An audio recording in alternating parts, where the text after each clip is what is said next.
We are seeing a civilizational suicide roll out in slow motion. The politicians love saying our children and our children's children. Really? What children? Where are they? Where are they? Where are our children? If we do not take a step back and ask ourselves, what the hell are we doing to ourselves as a civilization?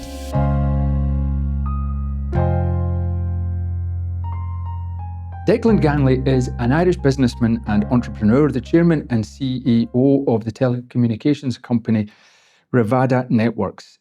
He's described himself as avowedly pro-life, and he actively supports anti-abortion causes in Ireland, where in 2018 he campaigned for a no vote in that year's abortion referendum. And Declan joins me now. Declan, thank you for joining me. Thank you for having me. Well, it feels as if we're in a very tumultuous period at the moment on so many life issues, but particularly abortion, where on both sides of the Atlantic things are happening.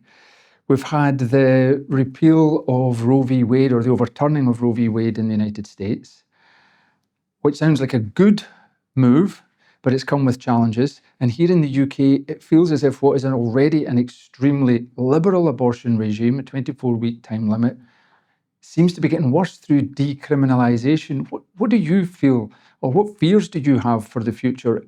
Is it becoming harder to roll back on our abortion regimes? So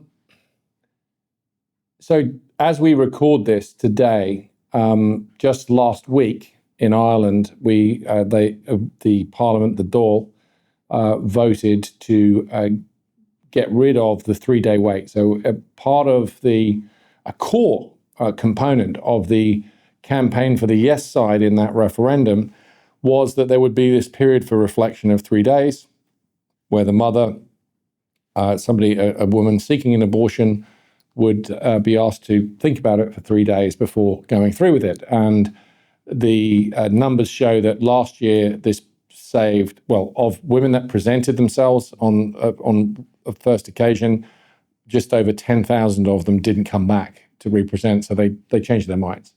And this isn't a new hairstyle, or this is like there are lives at stake, literally. And yet, once Ireland removed the recognition of the humanity of the preborn girl or boy, and that the protection of the law that was extended to them of their fundamental right to life, once that was removed, they were stripped away of that, their recognition as a human. Anything goes. And it's interesting, as I've watched and been in these debates for a long time now. My mother and father had me in my pushchair, and I was born in 1968. And here in London, in some of the early pro-life marches in London, I remember when David Alton, I was a kid, when David was a young fellow that came on the scene at the beginning. These debates and this cause has been going on for a very long time. And something that has kind of really captured my attention, and we see it with Dobbs, Roe v. Wade, etc. in the US, is you can vote, you can have these laws change, you can adapt this and adjust that, and if you lose sight of the humanity of the unborn child, if that's a case that you cannot make, and you stop making it, and I do understand it, like small wins, incremental advances. I get it, and I agree with that. But what is broken fundamentally is upstream of all of those details. And I know we all know that, but the culture is broken. It is a culture that is opposed to life. And we see it with abortion. We see it with the onward march of euthanasia. And once you remove that, anything goes. And so we're at a dangerous period in history once again where some people get to determine through force of the law whether other people are humans or not, in spite of and flying in the face of science and biology. And any scientist knows when a human life begins. Any objective science. If you don't, then you're following an ideology. You're not following the science. So if we follow the science, we know where human life begins, and we know that in abortion, you are deliberately intervening to end that life, to put an end to the natural cycle of that life, in the same way that you do in euthanasia. And so what do we do about a culture that is that broken? Well, how much of this is a case of out of sight is out of mind? When people don't, for example, at the beginning of life, via abortion, people don't see it. It happens in hospitals, it happens in clinics. Maybe the fact that more and more women are using pills now will make it harder to see, because it will pills through the post in their homes. Yeah. The irony being, the time you're talking about, late 1960s, David Steele and others said we must end the scourge of backstreet abortions. Our abortions are going back into the back streets. It's in bedrooms and bathrooms. Yes, it is. In people's homes. And it now will happen. And at the end of life, there was a time when people experienced death in their families. You would have a wake, certainly in the Catholic tradition, you'd say the rosary around the coffin, you would see the person, you would have an experience of being with the dead. That's now been, for the most part, removed. I prepared my own grandfather, God rest his soul. I prepared him for his wake. I did it. It wasn't said that the knowledge of how to do that was passed on in villages, and people in the village would know how to prepare somebody for a wake, and that was my lesson, was with my own grandfather, and I did it, and there was something very profound about that, very profound, and I'm really glad that I did, and it was an honor and a privilege to do that for my grandfather, which almost nobody gets to deal with that. So the recognition of death, mourning, all of those things. That physical contact and experience of it. So important, so special. So I can see psychologically important in how you deal with this. So as you get to this dystopian world of pills through the post, some poor woman on her own in a flat or a house or wherever dealing with this, it is surreal. And as a society, as a civilization, when we look at what is happening to us demographically, we are, through all of this culture of death, I will call it, through the not holding up life as being precious and valuable and worth living in all of its forms, we are seeing a civilizational suicide roll out in slow motion, and we should be asking ourselves, where are we in 4 generations from now, 5 generations from now? Where will what I consider the West, where will the Western democracies be in a century, 150 years from now? And none of the numbers are good. And if we do not take a step back and ask ourselves, what the hell are we doing to ourselves as a civilization?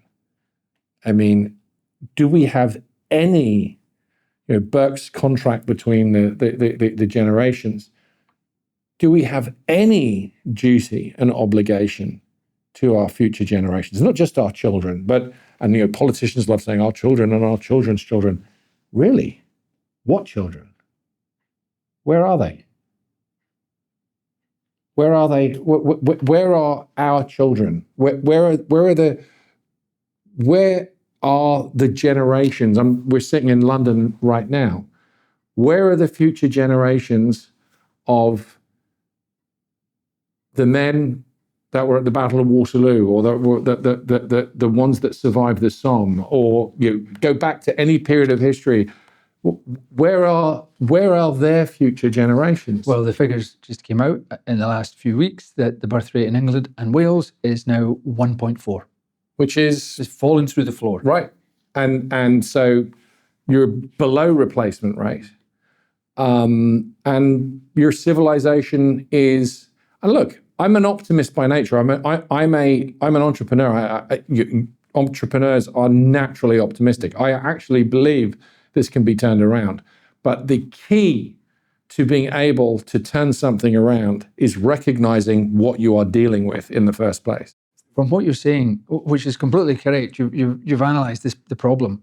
It's existential in some senses. Yeah. Other countries have tried. But it's literally existential. It is, absolutely. Yeah. It's a matter of the survival or the extinction.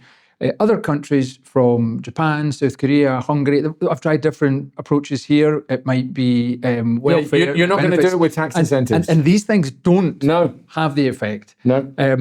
It's deeper than that. It's more into what you're talking about. Is it a total loss of self-confidence in our culture, our history, our beliefs, ourselves?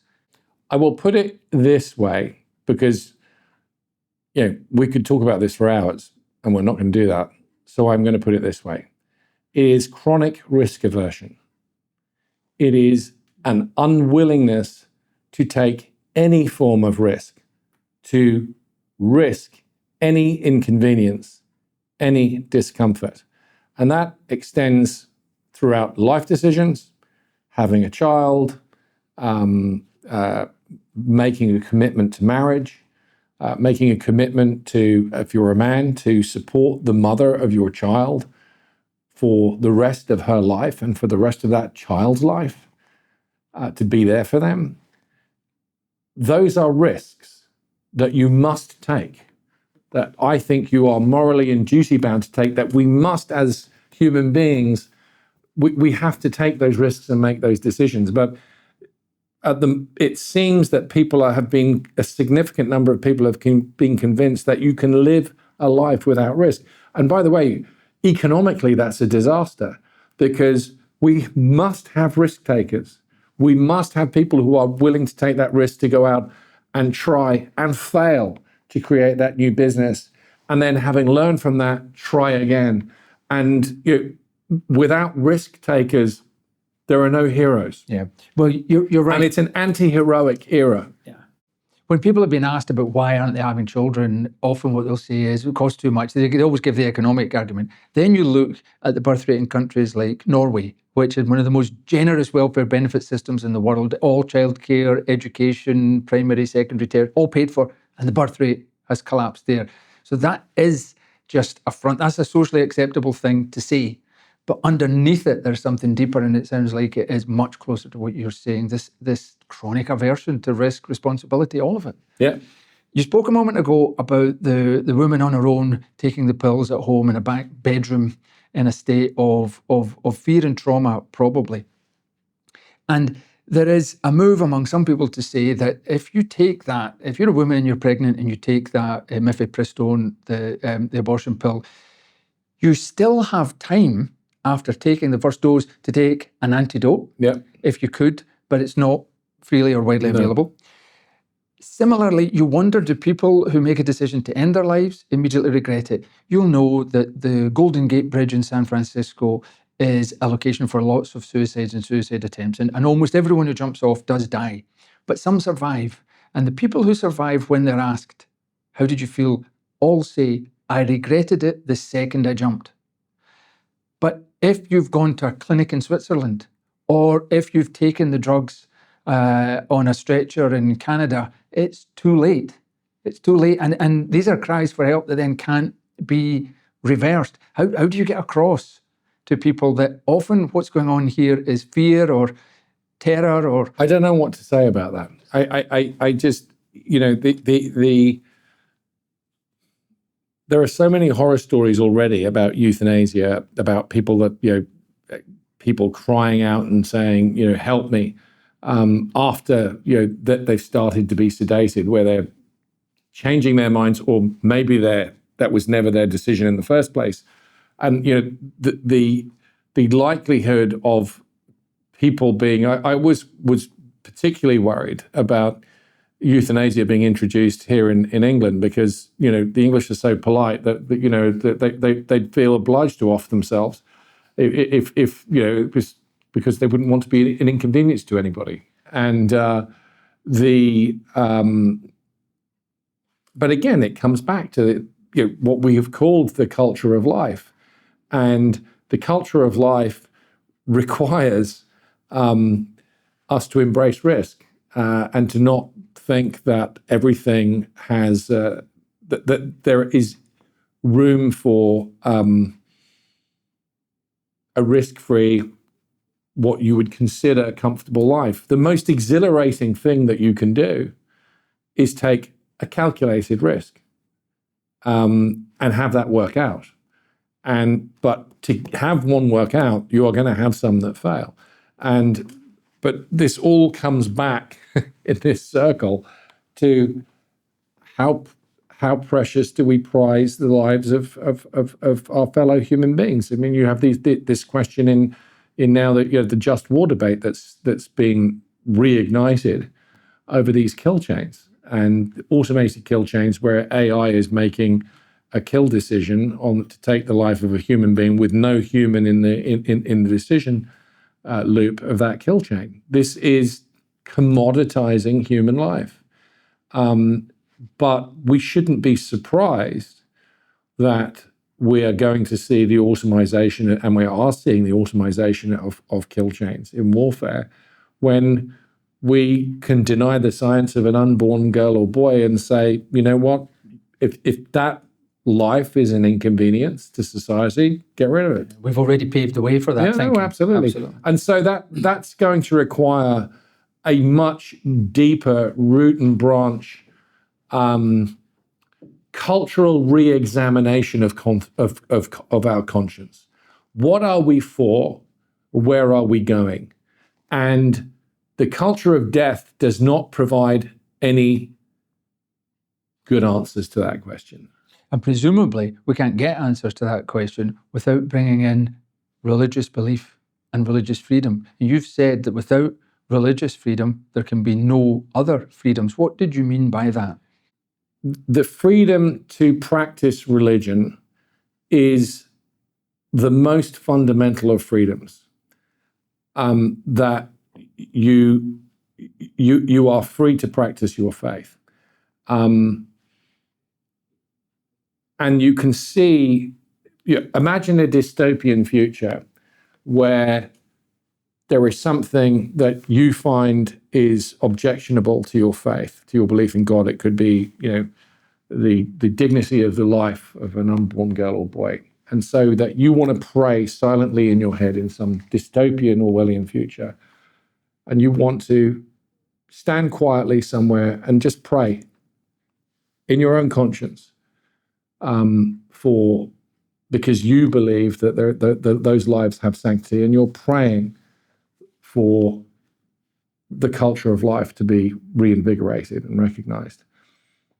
And where a society had become so dystopian that it would arrest you and cart you off to a police station and charge you for praying within your own conscience. And of course, that's not a dystopian future. It's happened already. Sadly, we don't need to imagine. And so you start stripping away these basic rights to your own private thoughts, and in the case of religion, prayer. And that's a really dangerous place, because if you can take that freedom away, you can take any freedom away. It all becomes, then it means every right that you have must be written down and is given to you by the state, that you have no right of your own, that the state cannot take away if it suits the state to do that. And religion people, particularly people of a particular political stripe, will very loudly demand a separation of church and state. Okay. The most separate thing you can have from the state is your religion and the freedom to be able to practice it and think what you want and pray to your God, however you want to be able to do it. So it is the most fundamental freedom. And, as in my case, an Irish family that went through, were on the sort of the wrong side of the dividing line for Catholics of the Treaty of Westphalia. In my village, in my parents' village in the west of Ireland, there is in a village called Lishinehelcha, there's the old Mass Rock, which is where the Mass used to be said during the penal times when it was illegal to practice your religion as a Catholic, to attend Mass. And my family kept going there at risk of life and limb. And while at that state at that time removed you couldn't have a job, you couldn't get a commission in the army, you weren't allowed to own private property, you couldn't own land, you couldn't own a horse above a certain value, you were not allowed to have an education. All of those things that were taken away, but the piece of software that they kept was their faith. And once the conditions allowed it, things blossom again. And so being able to have that freedom is essential. And my belief in it has come about by looking at what my own family through the generations experienced and how important it is. And as you say, with particularly the buffer zone laws, we've effectively created thought crimes. We're now inside the head. We have. And are prescribing what people can and can't think. So we shouldn't be surprised then that there are very, very few politicians in the West today, in the UK, willing to describe themselves as Christians or people of faith. It's now, is it impossible now for someone who's a believing, practicing Christian to have a career in politics? Is it a death knell? Could be. It could be. I think that it probably isn't. I think that if you allow yourself to be corralled by traditional media views and the consignati in terms of whatever the think bubble says is the right thing to think at the moment, if you allow yourself to be corralled, then it will be the death knell of you. If you can lay out an agenda to create economic growth, to create home ownership, to create entrepreneurial opportunity, to grow the economy so that the tax base is expanded by growing the pie, not shrinking it. If you can show that you can deliver things like law and order, national security, a strong defense, a society, a high trust society, where I saw this happen in Athenry in County Galway just last week, a week and a half ago. Picked somebody up from the train. We're walking down the street, and I saw there was a 10 euro note, a 20 euro note, and a 5 euro note that were blowing along. And somebody went and picked them up and ran down the street, called somebody out, and asked them if they had lost that money. And the guy I picked up from the train was an American. He said, "My goodness, this is a high trust society. This is really interesting." That little town of Athenry, where he saw that, he was from Manhattan, and where he saw that play out. And I think that political figures who can show a credible path to maintain or bring back a high trust society, and ultimately a high trust society is respecting the dignity of everybody, not thinking anybody's better than you or anybody's worse than you, but that respecting and seeing the human dignity in all. If you can deliver on the economics, if you can deliver on allowing people to be private property owners, if you show them a serious path to opportunity and show them that you've got the chops to deliver, then I think a Christian can be can be elected and can lead. And yes, the usual suspects will be trying to tear them down and will be saying, you're pro-life. And we're like, yeah, I'm pro-life. Okay, I'm pro-life. And so guess what? I have to come up with an answer to a housing crisis much more effectively than somebody that says, let's kill, let's cull a chunk of the population before they're even born.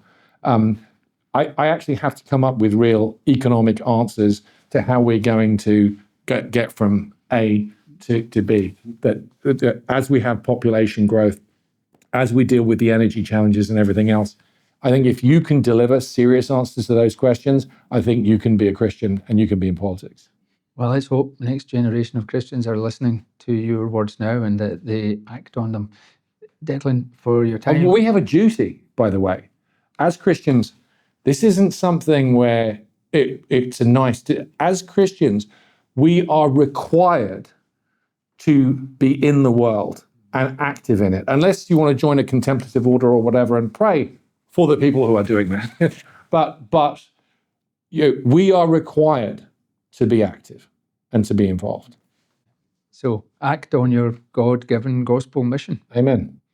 Declan, for your time and for your insights, thank you very much. Thank you.